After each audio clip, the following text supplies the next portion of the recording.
transhumanism, aesthetic beauty, and fractals. The science of beauty isn't what we are led to think it is. The relationship between the material and the mental world was referred to by Gustav Fechner as the realm of psychophysics, also known as the geistige Welt in German, a literal translation to spiritual universe.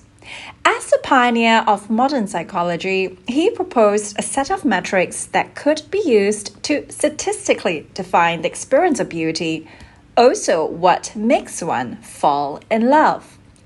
Contemporary models examining the psychology of beauty refer to it as an undefined aesthetic response. We debate that beauty must be universal since we prefer familiar objects, yet philosophers hypothesize that beauty must possess an inherent element of surprise. Psychologists also acknowledge that the experience of beauty requires an element of cognition. It's also paradoxically ascribed to pleasure, experienced as a visceral sensation. These diverse attributes are consistent with biological phenomena, complex, interactive processes that work towards a collective purpose.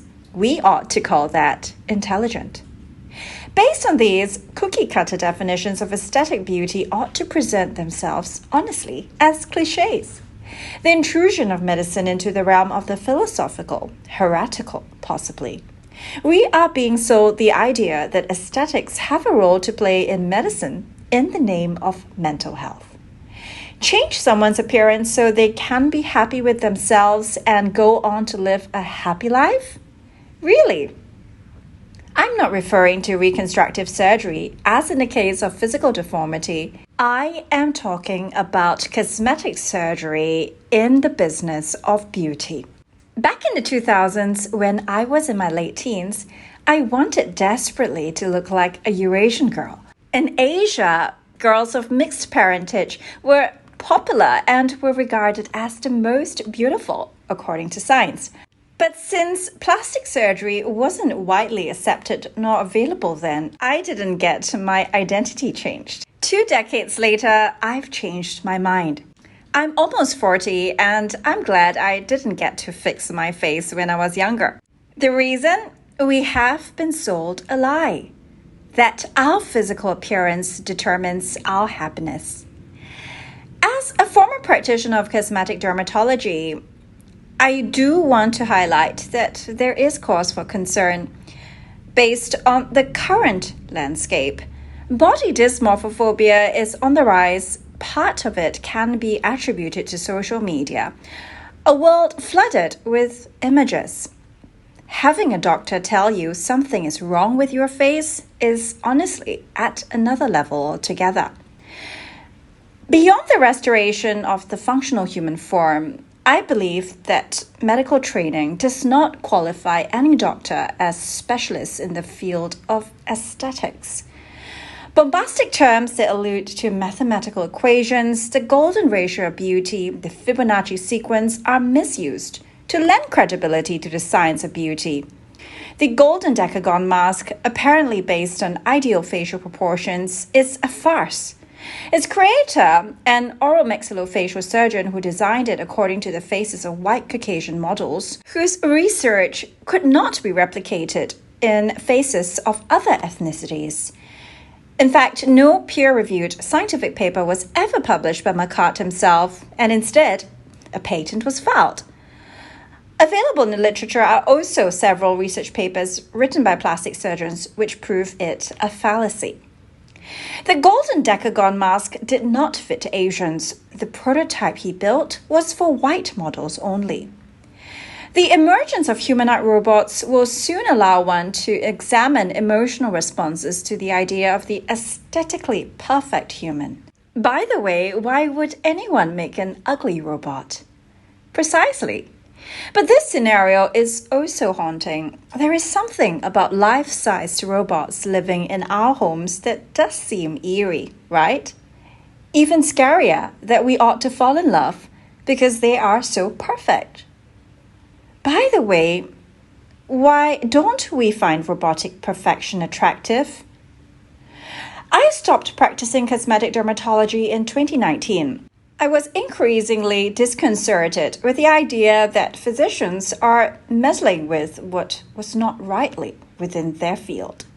The fillers, the neurotoxin, the thread lifts, I saw as modifications that made one look increasingly transhuman. When I saw it bothered no one else, I was even more disturbed. It led me to the study of a different type of mathematical ratio, the Mandelbrot set. Fractals refer to the concept that complex geometric shapes have fractional dimensions.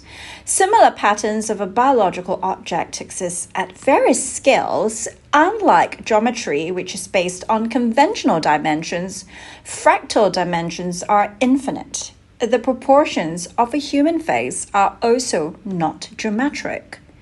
They are fractal, which explains why, to me at least, something just looks off when there has been an intervention. AI bothers us until we are desensitized to it. The creation of doppelgangers by plastic surgery has shaped societal perceptions of beauty, hasn't it? But they are still human. Yes, which is why I feel a line has been crossed. The allure of aesthetic enhancements is marketed under the tagline of do whatever makes you happy, it's your body. Well, I challenge you to think about why that makes you happy.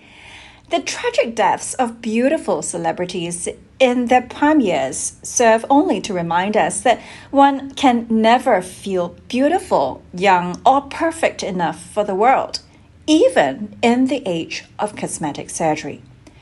The science of beauty is currently the basis for cosmetic dermatological interventions.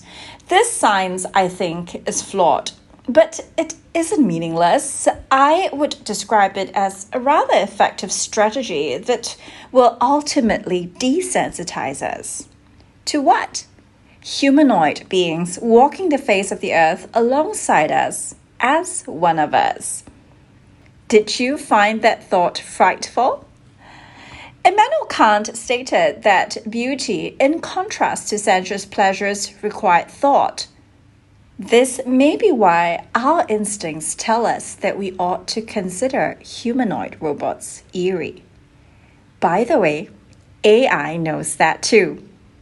Manipulation must also begin where it matters most, our emotions.